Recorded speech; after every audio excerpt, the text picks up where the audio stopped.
election BAS.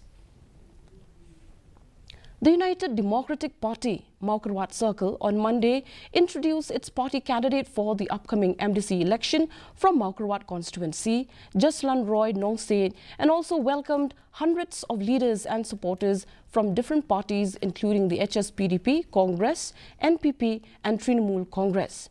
During the meeting, two leaders of the UDP Mawkyrwat Circle who failed to get tickets for the MDC election, Adelbert Yaupnyao and Sinchar Linkoy, have publicly reaffirmed their support for the UDP, stating that they will continue to work hard for the victory of party candidate Jaslan Roy Nongset. Itu kiba thamai, lani kiba rem kiba wanbiang ban thamai. Hakani kasi ban penyesok yang ladi bat ke parti UDP.